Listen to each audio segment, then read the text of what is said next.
Louvado seja Deus mais uma vez. Semana passada nós falamos a respeito do arrebatamento. Pode sentar. Falei a respeito do arrebatamento da igreja. Por que vai acontecer o arrebatamento da igreja? O arrebatamento ele vai acontecer por causa da perseguição desse grande dia que está lá no livro de Daniel 12, 1 a 3, para quem já leu. Que vai haver um dia de uma tremenda perseguição, o qual nunca houve e nunca haverá aqui na terra. Então Deus, já projetando futuramente, prepara a sua igreja. Infelizmente, irmão, esse assunto é um assunto que não é tratado hoje dentro das igrejas. O povo, infelizmente, não está sendo preparado para a vinda do Senhor. E a Bíblia diz que Deus vai vir como um ladrão. E o ladrão não manda recado. O ladrão aparece quando você menos espera. Então o arrebatamento, irmãos, ele é tanto individual quanto coletivo. O coletivo vai acontecer que Jesus vem nas nuvens. A Bíblia diz que a trombeta soará, os mortos ressuscitarão primeiro, e nós, os que ficarmos vivos, seremos transladados. Se prepare, irmãos. Se prepare, porque a coisa não é brincadeira. Só para a gente recordar, aqui em Daniel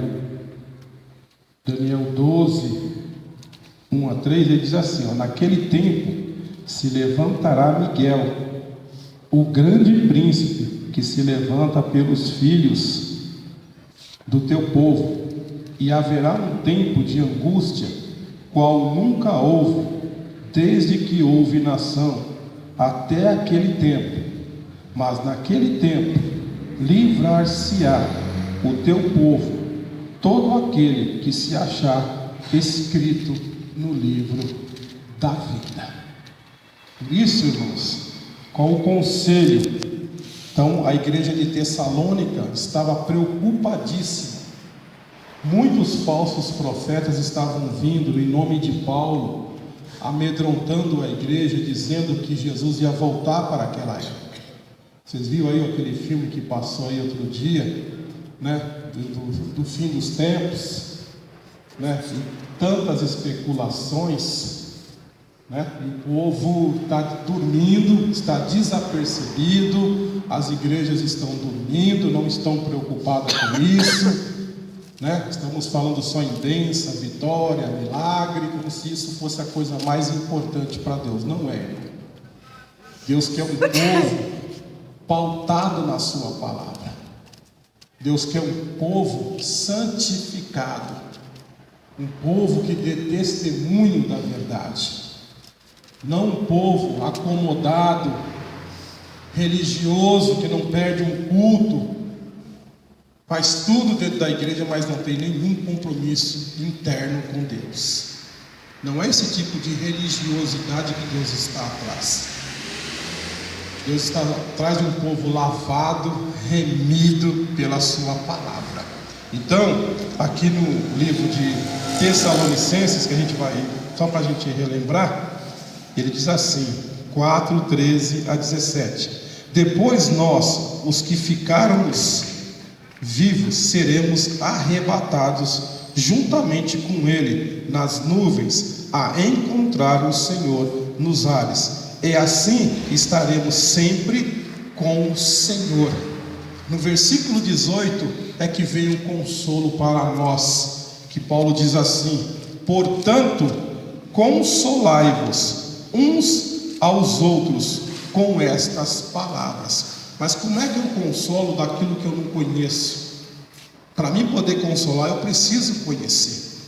Como é que eu vou falar para as pessoas que me perguntam do arrebatamento se eu não sei nem para mim? Como é que eu vou ensinar as pessoas, olha lá o número 666, a marca da besta, se eu não sei nem para mim? Estou na igreja há 30 anos, mas nunca nem ouvi falar nisso, né? Tem que ter conhecimento, irmãos. Mas louvado seja Deus, que Deus está dando esse conhecimento, né? Quem vem ganha, quem não vem perde. Amém? Então, lá já mudando aqui para o Apocalipse capítulo 12, que vai falar a respeito de como o diabo irá perseguir a igreja. Então, ele diz aqui, capítulo 12, Apocalipse capítulo 12, que vai falar sobre a mulher e o dragão, que são simbolismo. É bom, irmão, que você aprenda que esse simbolismo, ele não fala de coisas passadas. O simbolismo no livro do Apocalipse, ou na Bíblia, não é para falar de coisas passadas, é para falar de coisas futurísticas, coisas que irão acontecer. Todos acharam? Então está escrito assim: viu-se um grande sinal no céu, uma mulher vestida do sol, tendo a lua debaixo dos pés, e uma coroa de 12 estrelas sobre a cabeça. Muitos teólogos, estudantes, a Bíblia geralmente fala na simbologia de uma mulher representando a igreja. Isso depende do contexto do que se está se tratando. Há uma divisão, irmão, por isso que eu disse que tem muitos assuntos no Apocalipse que não é 100% de certeza. Uns dizem que essa mulher simboliza Israel, o Israel perseguido. Outros dizem que é somente a igreja, né? Porque vai se falar da mulher e o dragão. O dragão é o diabo. O dragão sempre vai ser a serpente, sempre vai ser os anjos, né? A cauda que arrasta a terça parte das estrelas. Estrelas aqui são os anjos decaídos, ou seja, os demônios. Sempre vai ser isso. Então eu coloquei aqui: viu-se um símbolo no céu, um sinal. Esse sinal ou símbolo visto no céu ou firmamento é comparado com o mesmo sinal deixado por Deus no livro do Gênesis 9, 12 a 13. Então esse sinal aqui foi alguma coisa que Deus colocou para se ver, porque tem que ser visível, né? Deus deixou esse sinal, mostrou esse sinal lá no Velho Testamento. Aqui estou fazendo uma comparação, Gênesis 9, 12 e o versículo 13. E ele diz assim: o meu arco tenho posto nas nuvens, este será por sinal do concerto entre mim e a terra, o arco-íris. O sinal? 9, versículo 12 e versículo 13.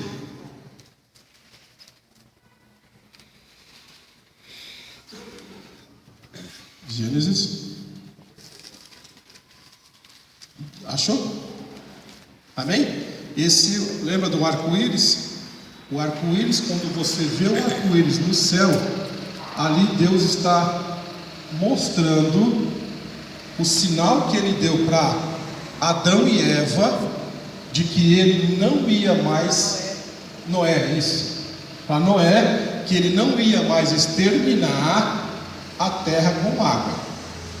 Amém? Então, quando você olhar para o céu, que você vê um sinal, Deus está fazendo nos lembrar a sua promessa, e Deus não quebra as suas promessas. Quando Ele faz uma promessa, a Bíblia diz que a sua palavra é fidedigna, Ele não volta atrás. Amém? Então Ele diz aqui: esse sinal ou símbolo é um dos 7 últimos sinais do livro do Apocalipse. Então, desse sinal da mulher até o final, do 12 até o final, tem mais 7 sinais que se seguirão. Amém? Aí eu coloquei aqui: a mulher tem mais 7 sinais. Então diz aqui, a mulher. Nas escrituras, o vocábulo mulher sempre representa uma igreja. E neste caso, deve estar em vista o seu sentido mais amplo, que incluiria também os santos do Antigo Testamento. Na Bíblia MacArthur, que eu fiz um estudo, a mulher, não uma mulher como tal, mas uma representação simbólica de Israel, retratada no Antigo Testamento como esposa de Deus. Isaías 54, 5 a 6. Então, na Bíblia MacArthur, vai dar aqui a representação, não uma mulher totalmente, mas figurada, da nação de Israel. Isaías 54, 5 a 6, Jeremias 3, 6 a 8, o 3 é o capítulo, tá, irmão? Os 6 e o 8 são versículos. Depois você tem Jeremias 31, capítulo 31, versículo 32, Ezequiel 16, 32, e Oséias 2, versículo 16. Tá? Isso é tudo para você depois chegar em casa lá e fazer seu estudo. Oséias 2, capítulo 2, versículo 16. Outras 3 mulheres simbólicas aparecem em Apocalipse. Eu coloquei aqui a primeira, Jezabel, que representa o paganismo. Jezabel está lá em Apocalipse 2, versículo 20. Jezabel, que representa o paganismo. É Apocalipse 2, capítulo 20. Segundo, a mulher escarlate. A mulher escarlate. Apocalipse 17, 3 a 6. Apocalipse 17, 3 a 6, que simboliza a igreja apóstata. Então essa mulher escarlate, ela simboliza a igreja apóstata. E a terceira, a esposa do Cordeiro. Apocalipse 19, versículo 4. A esposa do Cordeiro, que simboliza a verdadeira igreja. Então, eu coloquei aqui. O último é Apocalipse. Apocalipse 19, versículo 7. Que representa? Que simboliza ou representa a verdadeira igreja. Então, a esposa do Cordeiro, dependendo do texto, ele está simbolizando a esposa do Cordeiro, né? Deus amou a igreja, né? Ele é o noivo. É 19, 7. 19, versículo 7, que simboliza a igreja. Aí eu coloquei aqui, ó, que essa mulher do versículo 1 não representa a igreja. Fica claro a partir do contexto que está se dizendo lá. Essa mulher no livro do Apocalipse 12, versículo 1, parte A, representa a igreja invisível. Uma igreja visível inclui todos os membros. Existe uma igreja invisível que consiste exclusivamente dos salvos. A maioria dos intérpretes entende que esta mulher do Apocalipse 12, versículo 1, parte A, é a nação de Israel, porque muitos vão entender desta forma, né? Mas, irmãos, vai ter versículos aqui que vai contrastar com isso. Vamos lá. Coloquei aqui, vestida do sol. Estar vestida do sol equivale a estar revestida de luz.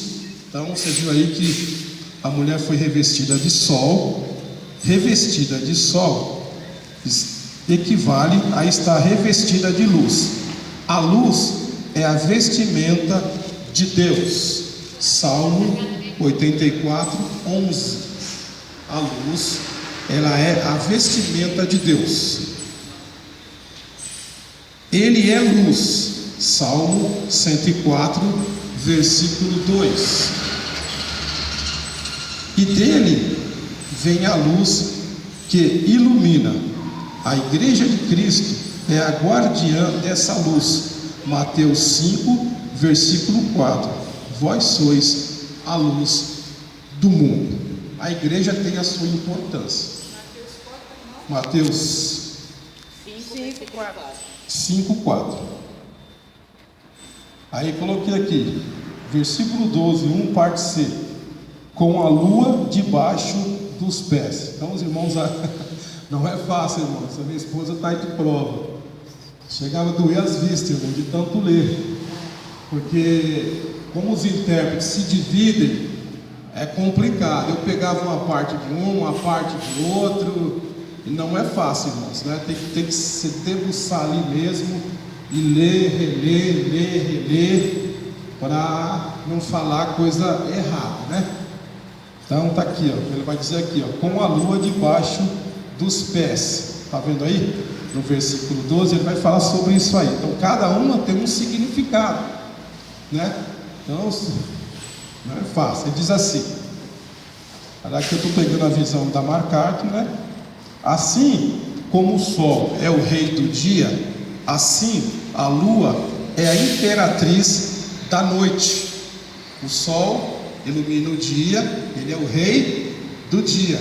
A lua ilumina a noite, então ela é a imperatriz da noite. Mas a lua também pode representar trevas, entendeu? Pode representar a treva, depende do contexto do texto que está se estudando, né? Então a lua é a imperatriz da noite, pelo que também de apropriada figura do reino das trevas. É assim como está vestida do sol, significa ser glorioso, fecho de luz para o mundo. Assim também pisar a lua é a imagem da vitória sobre os poderes das trevas. Amém? Está dando para entender, irmãos? Qualquer pergunta pode fazer. Amém? Estou tentando ser o mais explicativo aqui, para tentar ser aí, para os irmãos não sair. Aqui, versículo 12, parte 1D. Vamos lá. Esse mesmo, irmão. É porque cada coisa ali no versículo 12, no capítulo 12, versículo 1, tem parte A, parte B. Quando vocês pegarem a sua Bíblia e ler, você vai ver uma letrinha bem pequenininha lá, A, B. Então cada um ali tem um significado, irmão. Não é só ler diretamente e sair falando, não. Capítulo 12, irmão. Versículo 1, parte D. Não saí do 1 ainda. Ainda não saí do versículo 1, irmão. Vamos lá. Uma coroa de 12 estrelas. Está lá. Leu lá, né? Eis um sinal simbólico de realeza real. Vós, porém, sois raça eleita, sacerdócio real, nação santa, povo de propriedade exclusiva de Deus, a fim de proclamardes as virtudes daquele que vos chamou das trevas para a sua maravilhosa luz. 1 Pedro 2, versículo 9. Primeira epístola de Pedro 2, 9. Aqui tem o número 12, pode referir-se tanto aos santos do Antigo Testamento como aos do Novo Testamento. Quando a mulher é vista aqui, o arrebatamento está prestes a ter lugar. Ela representa a igreja tal qual ela estará ao tempo do arrebatamento. Então 12 aqui tem um simbolismo na Bíblia, assim como o número 7, alguns dizem que é número de perfeição. Outros falam do número 666, mas há muita especulação em cima deste número, irmão. Não dá, a Bíblia não fecha, porque isso vai ser revelado ainda, não foi revelado. Esse é o problema de muitos teólogos. Esse número 666, ele está ali. Aqueles que lê entendam. Porém, como o filho da iniquidade não apareceu, pode ser que esse número esteja representado na testa dele, pode representar muitas coisas. Eu não vou ficar aqui especulando o que é esse número 666. Há muitas explicações, mas ninguém fecha. Ninguém até hoje fechou, né? O que Deus não revelou ainda está para ser revelado. Por quê? Porque existem profecias no livro do Apocalipse que não foram cumpridas ainda, vão se cumprir.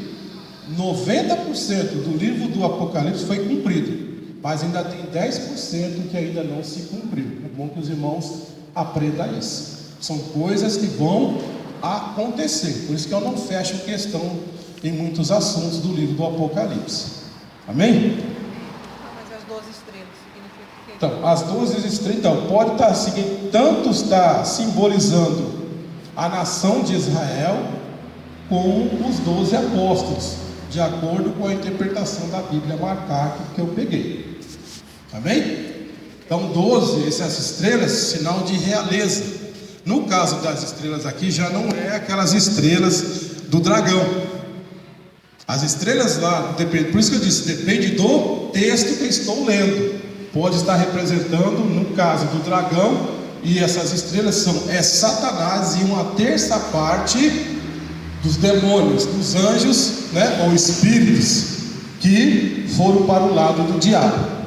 E ele, quando ele foi expulso, né, porque essa expulsão do diabo, irmão, ela não ocorreu ainda 100%. Que ele foi expulso da onde ele estava, foi, mas vai ver, tem outra etapa que vai se completar definitivamente essa expulsão, porque essa perseguição aqui, ela não aconteceu ainda. A igreja vem sendo perseguida assim. Houve pequenas perseguições. Você teve a época da Inquisição. Depois que os apóstolos morreram, a igreja foi detonada. O diabo fez de tudo, perseguiu o filho da mulher, perseguiu Jesus Cristo, tentou matar Jesus Cristo, não teve êxito, né? Então a igreja vem sendo perseguida. Aqui no Brasil, se você analisar, não é aquela perseguição de arma e fogo, mas o diabo está lutando com heresias, está lutando com paganismo, falsas doutrinas, falsos ensinamentos, está entrando dentro da igreja. A igreja está esfriando, não há amor dentro da igreja, uns passa pela rua, ninguém cumprimenta o outro mais, ninguém olha na cara de ninguém. Você não sabe se aquele irmão é crente, se não é crente, porque não tem aquele brilho. Você olha para um crente hoje, às vezes eu ligo a televisão para assistir, às vezes eu vou na internet, você olha na cara, você não fala que é crente. Você não diz que é cristão, irmão. Fala, não, assim, crente? Porque falta aquele brilho, falta algo. Nós somos a luz, irmãos. A nossa luz tem que brilhar. Tem que haver diferença, senão nós estamos perdendo tempo aqui sentados. Não vale a pena estar aqui. Se nós não fizermos a diferença no meio das trevas, não tem sentido estar aqui. Nós somos representantes, nós temos uma incumbência, foi nos dada uma responsabilidade, e vamos pagar por essa responsabilidade. Deus não nos escolheu à toa, Ele escolheu porque Ele confia em nós. Amém? Vamos lá. Então, aí eu coloquei mais um comentário: vestida do sol, lua debaixo dos pés, 12 estrelas, de acordo com a Bíblia MacArthur aqui. Gênesis 37, 9 a 7, que ele foi buscar essa referência, é uma referência apenas que eu vou falar aqui. Gênesis 37, 9, perdão, irmão, Gênesis 37, 9 a 11, tá? Eu que li errado aqui. O versículo 9 diz assim: e sonhou ainda outro sonho, e o contou a seus irmãos, e disse: eis que ainda sonhei um sonho, e eis que o sol e a lua e 11 estrelas se inclinaram a mim. Então ele foi lá, catou essa referência para falar aqui dessas estrelas também, que no caso aqui estaria representando a nação de Israel. Ele fala 11 porque ele é 12. Ele está falando dos 11 irmãos, com ele 12, amém? Para a gente aqui entender. Vamos lá.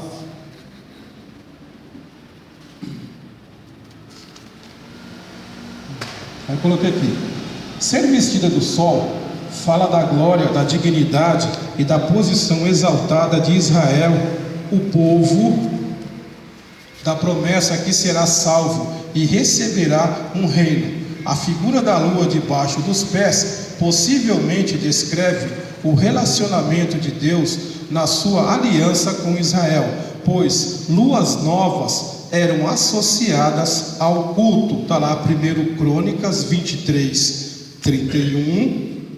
1 Crônicas 23, 31. 2 Crônicas, capítulo 2, versículo 4. 1 Crônicas 23, 31. 2 Crônicas, capítulo 2, versículo 4. Capítulo 8, versículo 13. E Ezequiel, capítulo 3, versículo 5. Ezequiel 3, 5. O antes, 2 Crônicas 8, 13. 8, 13. Aí você tem Ezequiel 3, 5 e Salmos 81, versículo 3. Aí coloquei aqui, versículo 2. Agora vamos para o versículo 2 do livro de Apocalipse, capítulo 12, versículo 2.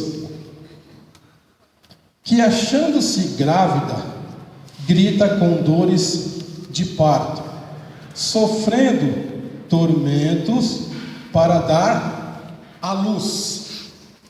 E achando-se grávida, né? Achando-se grávida, grita com dores de parto, sofrendo tormentos para dar à luz. Eu peguei o comentário aqui de uma outra autora, Maria Salete da Silva. Esse verso mostra que a igreja chegou a seu amadurecimento.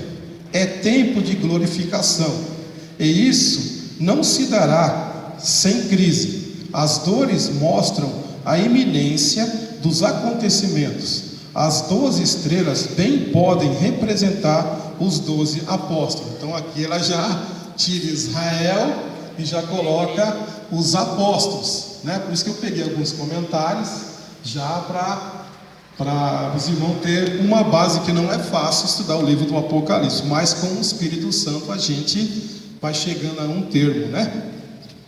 Aí voltei para a Bíblia marcar. Grita com dores de parto. Israel muitas vezes retratada como uma mãe dando à luz. Isaías 26, né? Já na Bíblia marcado ele volta para Israel, que representa aqui dando as dores de parto, sentindo essas dores aí no parto. Então eu coloquei aqui uma referência, Isaías 26, o versículo 17 e o versículo 18. Isaías 26, 17 a 18. O 54, versículo 1 de Isaías. 54, versículo 1. O 66, o capítulo 66 de Isaías, o 7 a 12.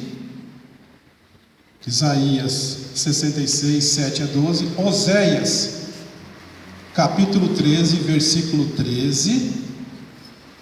E Miqueias, capítulo 4, versículo 10. E no Novo Testamento você vai ter Marcos 24, 8. 24, 8.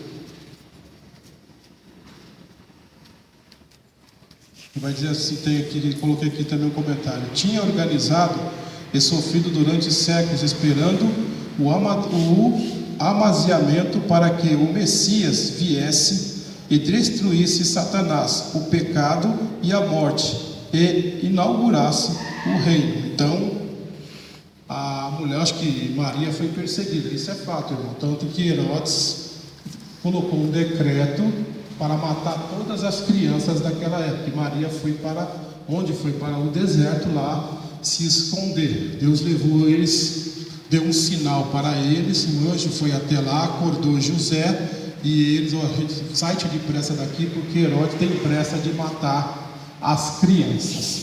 Mas o Senhor livra aqueles que são dele. O Senhor livra quem é fiel.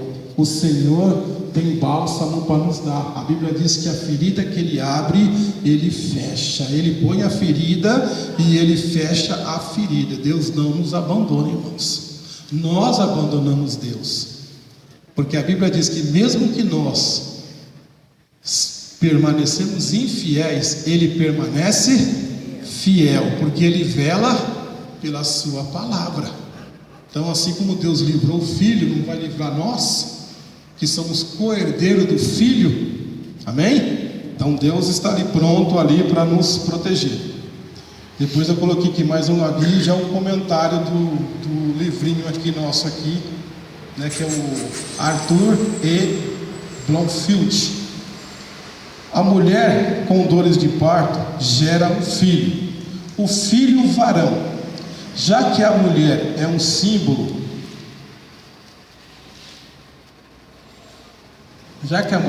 então o filho varão também é um símbolo.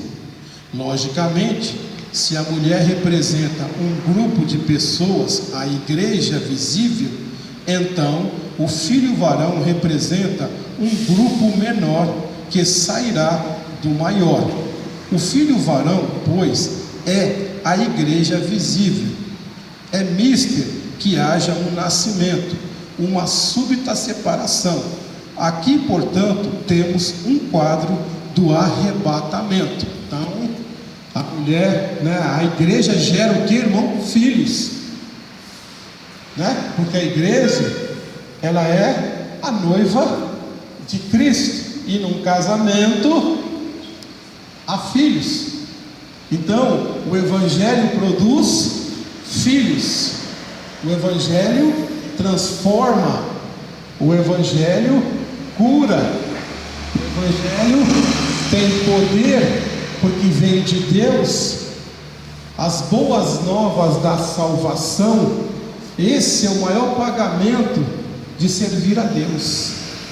É isso que os crentes têm que esperar de Deus, o seu nome. Esse é o maior prêmio que um crente pode ter, o seu nome escrito no livro da vida. Aleluia, Deus. Não há cura, não há milagre, não há retirada que pague.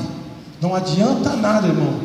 Lógico que eu vou orar pelo meu filho se ele estiver nas drogas. É lógico que eu vou orar pela minha família. Isso é fato, irmão, né? Mas que adianta, irmão? Nós pedimos tantas coisas e de repente o seu nome não está escrito no livro da vida. Que adianta? Jesus falou de que adianta um homem ganhar o mundo inteiro e perder a sua alma. A alma é preciosa para Deus, irmãos. É por isso que nós temos que falar da salvação.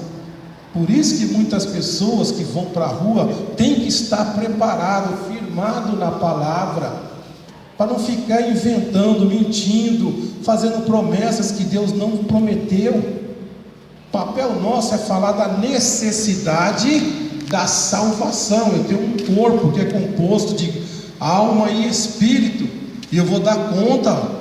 Mas eu tenho livre-arbítrio, não é isso que todo mundo fala? Mas você vai pagar pelo seu livre-arbítrio. Você vai pagar pela sua escolha. Apesar de Deus dar o livre-arbítrio para mim e para você, Ele vai cobrar o que você fez com o livre-arbítrio. É isso que não é falado nas igrejas. Mas eu tenho livre-arbítrio. Irmão, não importa. Deus te deu duas opções. O homem só tem duas, irmão. Não existe três opções. Ou o céu ou o inferno. Não tem a terceira opção. Se tivesse, ninguém estaria na igreja. Eu não estaria. Bom, já que nem céu, nem inferno, vou ficar no meio termo. Eu não vou nem para o céu, não vou para o inferno. Tá bom demais. Mas Deus conhece o ser que Ele criou. Deus conhece o homem, irmão, lá do Éden. Sabe como depois do pecado ele se inclinou ao mal. Coração duro. Não dá voz para o Espírito Santo. Ontem mesmo, eu vou citar aqui, aconteceu um fato no meu salão que eu fiquei me perguntando, eu não sou assim. Mas aquele momento, irmão, aqueles 5 minutos que você perde de paciência. Depois eu fiquei sentado, quando foi à noite eu fui orar, levantei de madrugada, fui pedir perdão para Deus. Então é assim, irmão, tem que ser sensível, saber reconhecer quando erra, arrepender, voltar para trás, né? Vamos lá.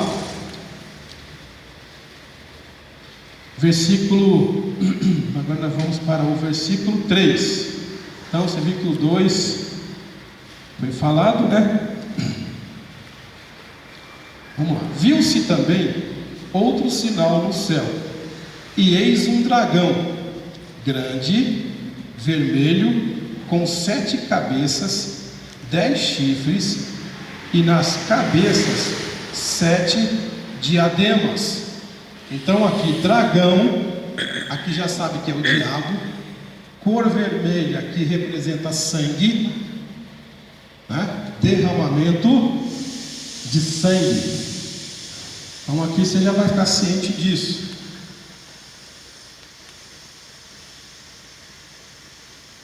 Sete cabeças aqui representa 7 reinos, né? Que isso aconteceu lá no livro de Daniel, vai falar sobre o chifre grande, o chifre pequeno, vai representar reinos, 10 reinos, 7 reinos. Isso vai depender do contexto que estiver escrito lá, né? Então Daniel viu esses chifres, e cada chifre lá ia representar um reino, os reinos que caíram. Você tem aí a Babilônia, você vai ter a Assíria, a Medo-Pérsia, você vai ter a Roma, né? Que caiu, que foi o último império a cair, foi Roma, que vai ser, de acordo com o Apocalipse e alguns estudiosos, será reavivada novamente, mas isso aí lá para frente, né? No capítulo 13, talvez nós vamos entrar nisso daí. Então eu peguei aqui mais uma vez o comentário MacArthur, assim, ó, dragão grande e vermelho. O inimigo mortal da mulher é Satanás, que aparece 13 vezes nesse livro como um dragão. 13 vezes no livro do Apocalipse vai aparecer aí. Eu dei um versículo 9, e depois em Apocalipse 20, versículo 2, vai falar sobre isso também. Isso aqui, esse ponto está aqui? Esse daí é o que está aí. Aqui eu coloquei aqui, eu fiz um resuminho aqui, tá? Porque como o autor aí, ele escreveu, mas ele não... Eu fiz aqui para a gente acompanhar melhor. O vermelho fala de derramamento de sangue. João 8:44. João 8:44. 7 cabeças, 10 chifres, 7 diademas. Linguagem figurada retratando o domínio de Satanás de 7 reinos do mundo no passado e 10 reinos no futuro. Daniel 7.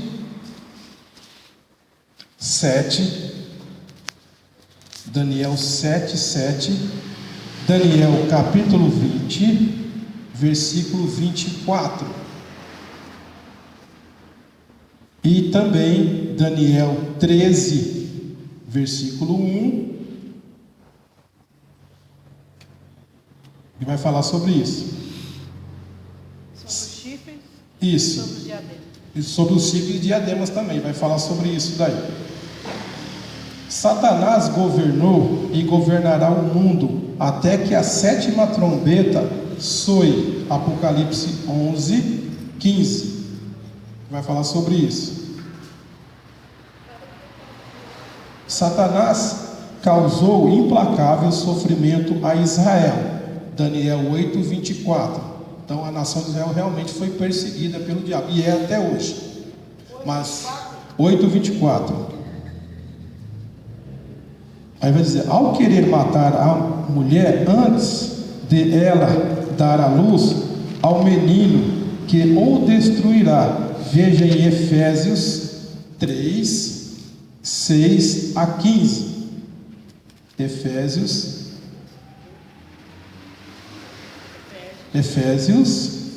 3, 6 a 15. Aqui eu peguei o comentário agora da Maria Salete da Silva Norá. Viu-se outro sinal. O verso 3 introduz o segundo grande símbolo, ampliando o cenário. Trata-se do dragão e ainda de cor vermelha. Apocalipse 6, versículo 4. Essa figura simbólica, nos seus pormenores, aparecerá repetidas vezes no Apocalipse. Satanás sempre foi, desde a queda de Adão, o príncipe deste mundo. Nem lhe faltou o atrevimento de querer negociá-lo com Cristo, a quem, mostrando todos os reinos do mundo e a glória deles, disse: tudo isto te darei, se prostrado me adorares. Mateus 4, versículo 8. Mateus 4, versículo 8. As 7 cabeças representam impérios mundiais, e os diademas, o domínio. Os 10 chifres, confira Apocalipse 13, versículo 1. São 10 reis. Então, os irmãos têm uma base aí, né? Fala de domínio, os diademas. Apocalipse 13, 1. Isso, 13, 1.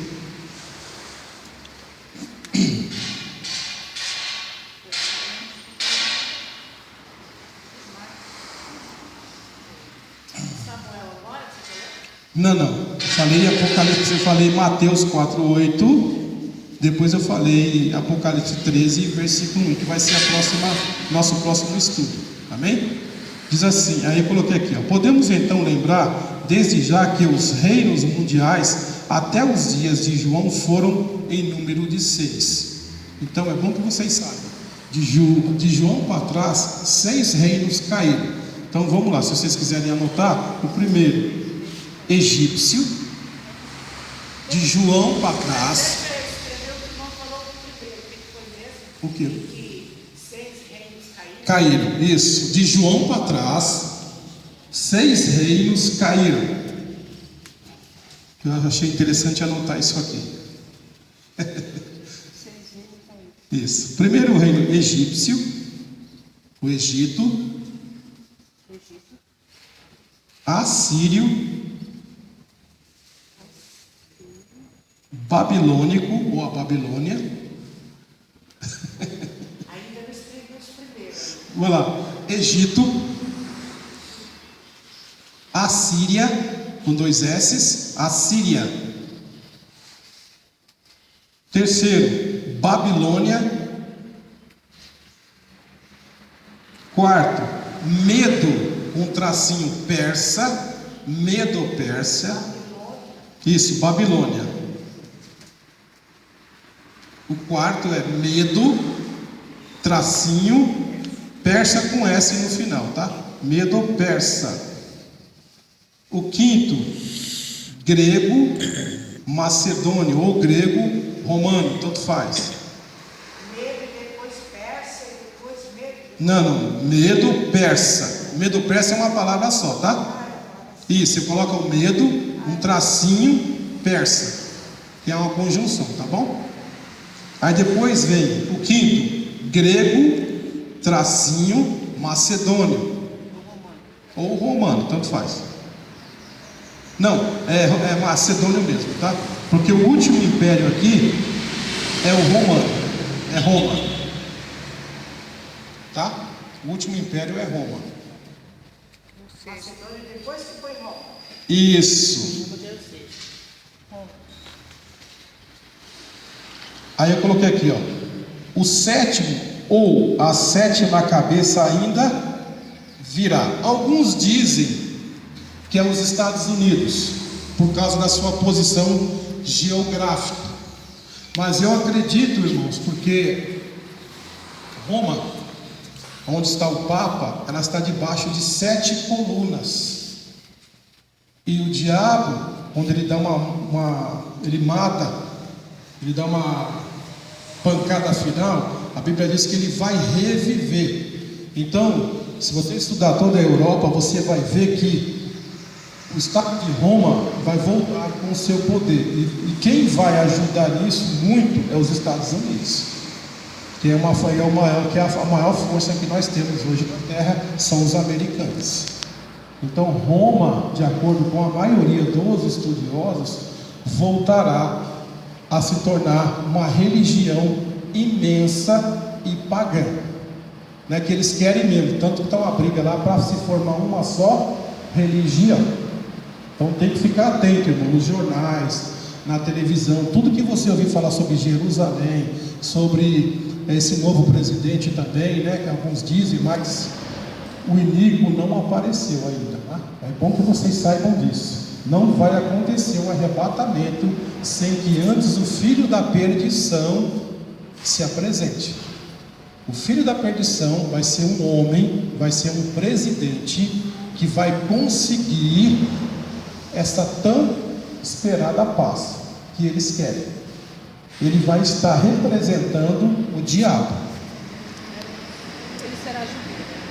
Pode ser judeu ou pode sair do povo gentil. Alguns dizem que é judeu, outros dizem que é do povo gentil. Não dá para saber. Por isso que eu não fecho questão em algumas coisas. Ou lá no filme de Apocalipse que fala, antes de começar a acontecer tudo, primeiro vem aquele dizendo que é o grandão. Exatamente, ele vai se passar, vai fazer sinais, prodígios, vai enganar até os escolhidos, viu, irmão? Aliás, já está enganando hoje. Eu sempre digo isso, nem toda cura, em nome de Deus, por mais benefício que traga, significa que foi Deus que curou. Não se esqueça que o diabo ele é imitador de Deus. Ele imita.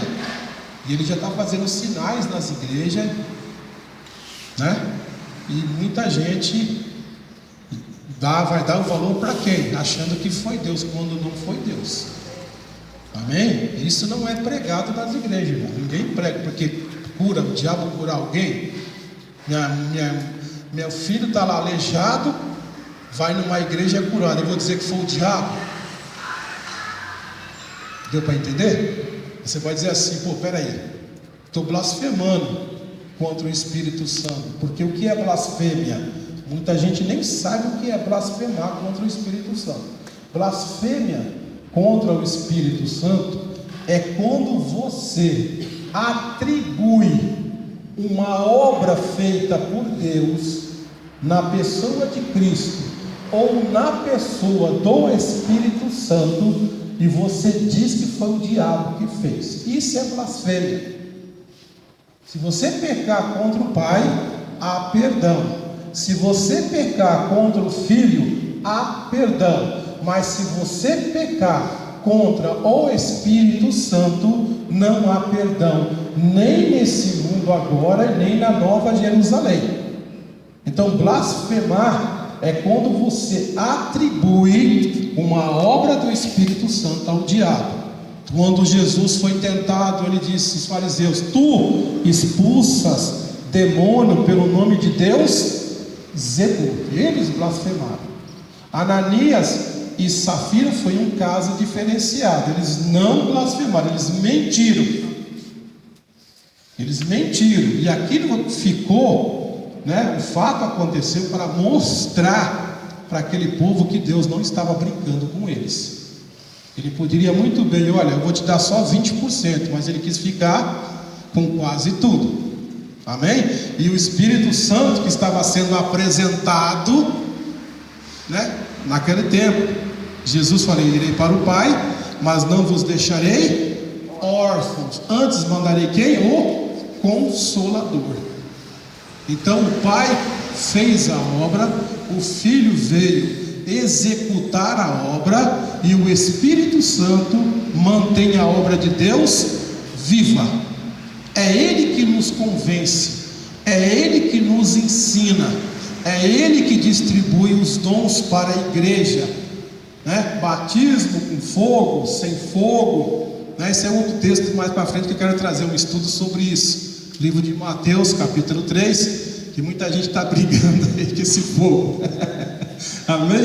Lá na frente nós vamos conversar, se a irmã Teresa permitir, nós vamos conversar aqui a respeito disso. Eu peguei o comentário da Deica, irmão. Vou pegar o comentário da Deica aí a semana que vem, porque é grande, irmãos. Vai explicar versículo 12? É. Podemos parar. Porque, irmão, se eu pegar aqui e fazer um resuminho, não vai adiantar, irmãos. Fazer um resumo não vai adiantar, né? Eu gosto de explicar versículo por versículo por causa disso, porque você sai daqui consciente daquilo. Não adianta pegar e fazer um resuminho e aí eu vou pôr o meu ponto de vista para vocês. Não, aí vem outro aqui, não é nada disso. Não, tá certo. Amém? Aqui, ó, comentário dele, eu coloquei aqui, ó, capítulo 12, versículo 3 de Apocalipse. Seus 10 chifres não têm diademas, enquanto os da besta têm. Apocalipse 13, versículo 1. Simbolizando que o seu poder sobre os 10 reinos será dado à besta. Suas 7 cabeças têm diademas, versículo 3, simbolizando o seu governo sobre os 7 reinos, antes do reino do anticristo. As 7 cabeças da besta não têm diadema, capítulo 13, versículo 1, significando que o anticristo não governou os 7 reinos, que precederão o seu reino, o 8º, Apocalipse 17, 8 a 11. Então, irmãos, aqui é um comentário aqui da Bíblia Deica. A Bíblia Deica também acredita que é Israel sendo perseguida, né? Também vai passar em cima disso. Então, irmãos, a perseguição se dará, né? Eu vejo aqui a igreja invisível que Deus vem buscar. Os adventistas de 7º dias não acreditam que quando Jesus vem arrebatar, não vai ficar mais ninguém na terra.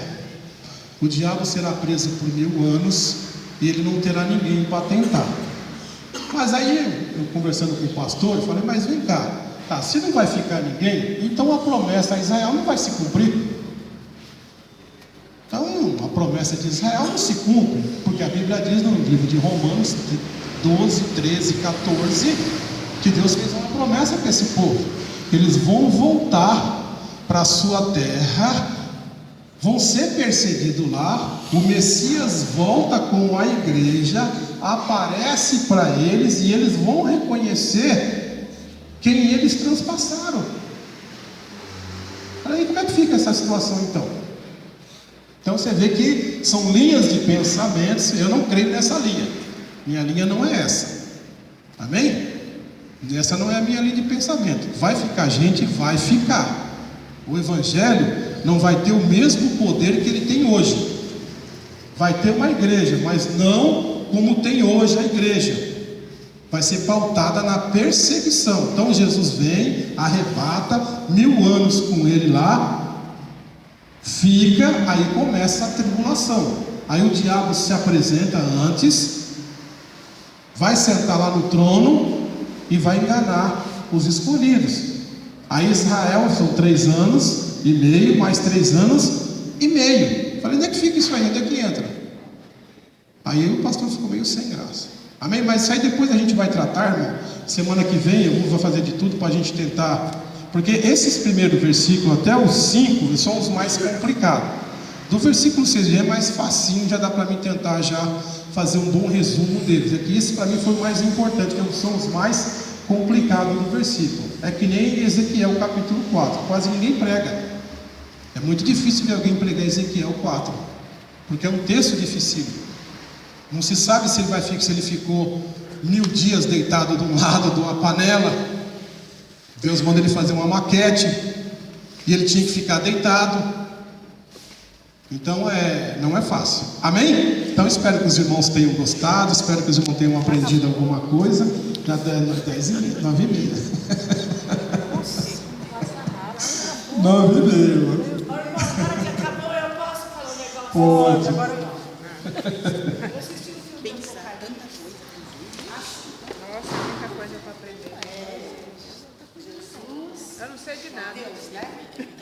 Jesus Estou voando. vai aparecer nas nuvens, os olhos vai jogar igreja, os salvos vai subir, os que estão arrebatados, os que estão dormindo, o Senhor vai subir.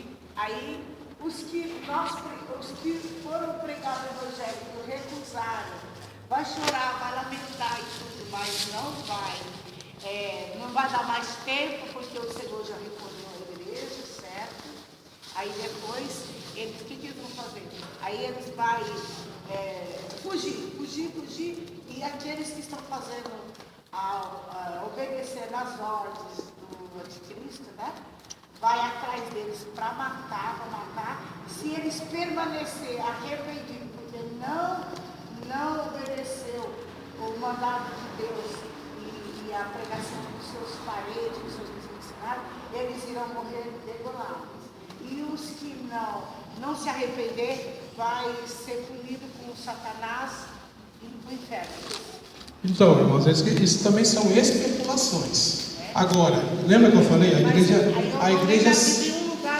então, a Bíblia diz que nós vamos nos encontrar com Deus. Vai ter um arrebatamento da igreja. Há duas ressurreições. A primeira, os mortos ressuscitarão primeiro. Nós, os que ficarmos vivos, seremos transladados. Só que a igreja não vai ter mais o poder que ela tem hoje. A atuação do Espírito Santo não será como hoje. Mas ainda vai haver pregação, porque tem as duas testemunhas. Tem os 144 mil que foram comprados antes da fundação do mundo, que vão ser perseguidos. Tem a promessa dos judeus, a salvação em busca de Jacó. Então não podemos esquecer disso. Amém? Mas isso aí nós vamos tratar mais para frente para não complicar a cabeça dos irmãos. Certo, irmã Teresa? Tiver paciência. Uma cabeça só. Amém? Aqui tem várias cabeças, tá de certo. Amém, irmão? Me perdoe, tá? Porque é bastante coisa. Espero que os irmãos tenham. Estou tentando ser o mais explicativo que eu puder para vocês. Amém?